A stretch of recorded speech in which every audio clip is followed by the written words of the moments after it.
जरा सोचिए, एक लड़का जो नागौर के छोटे से गांव बागौर से जयपुर पढ़ने आया था।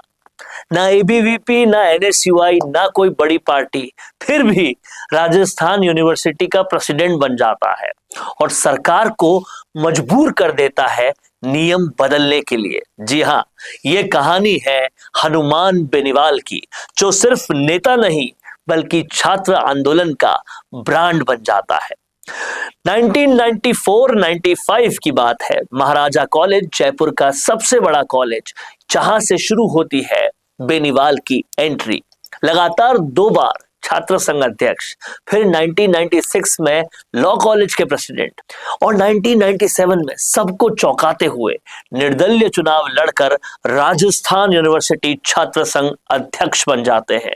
अब जरा सोचिए, जहां सालों से एबीवीपी और एनएसयूआई की लड़ाई चलती थी, वहां एक अकेला लड़का बिना पार्टी के सिस्टम को हरा देता है, हिला देता है।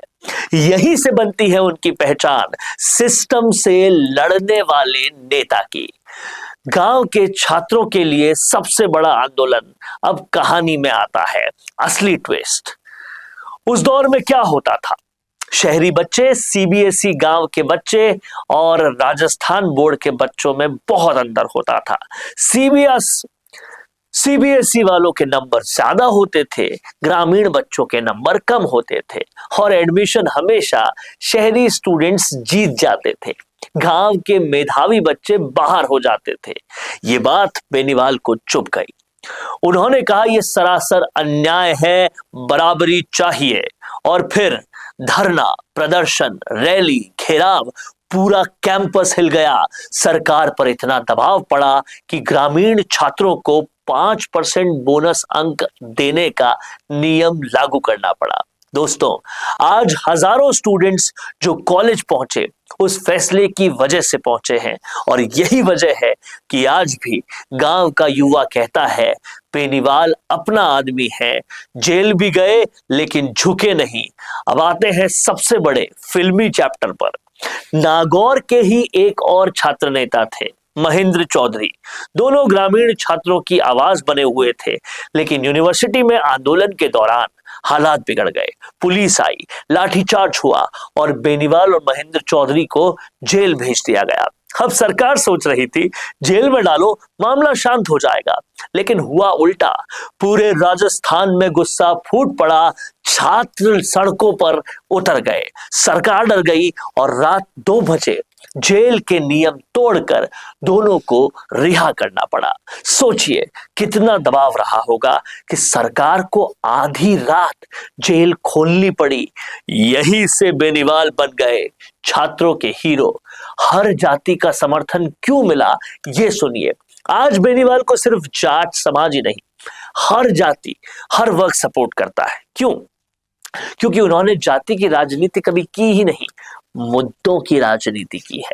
ग्रामीण छात्रों के लिए लड़ाई, छात्राओं को न्याय दिलाने के लिए आंदोलन, फीस, एडमिशन, सुरक्षा के मुद्दे, जब जरूरत पड़ी सड़क पे उतरे, वरना पढ़ाई खराब नहीं होने दी। यही बैलेंस उन्हें बाकी नेताओं से अलग बनाता है। छात्र नेता से राजनीतिक पार्टी तक कॉलेज खत्म हुआ, लेकिन भीड़ खत्म नहीं हुई। समर्थन ऐसे ही बढ़ता गया और फिर राष्ट्रीय लोकतांत्रिक पार्टी आरएलपी की स्थापना हुई। आज भी राजस्थान के कॉलेज कैंपस में आपको बेनीवाल के पोस्टर दिख जाएंगे, क्योंकि ये नेता टीवी से नहीं, आंदोलनों से बना है। तो दोस्तों, राजनीति में बहुत लोग आते हैं, लेकिन इतिहास वही बनाते हैं जो कुर्सी नहीं, लोगों के हक के लिए लड़ते हैं। और हनुमान बेनीवाल की कहानी यही बताती है, छात्र राजनीति अगर सही दिशा में हो तो सरकारें झुक जाया करती है, सरकारें रुक जाया करती है। हनुमान बेनीवाल का ये संघर्ष, हनुमान बेनीवाल का ये स्ट्रगल बताता है वो कहानी जो शायद राजस्थान में आज भी उनको खास बनाती है। कैसी लगी आपको ये रिपोर्ट? लिखते जाइए कमेंट बॉक्स में। देखते रहिए संवाद, क्योंकि ये संवाद है भारत का, भारत के लिए। नमस्कार। वीडियो चाहिए बिजनेस प्रमोशन का या फिर पर्सनल ब्रांडिंग के लिए, तो अब आपको एक ही जगह मिलेंगे हाईटेक स्टूडियोज, प्रोफेशनल सेटअप और creative team. Green screen and sound proof studio, perfect lighting और pro setup, podcast setup, ultra clear audio और multi camera angles, 75 inch touch panel, teaching और एक्सप्लेनर वीडियोस के लिए परफेक्ट।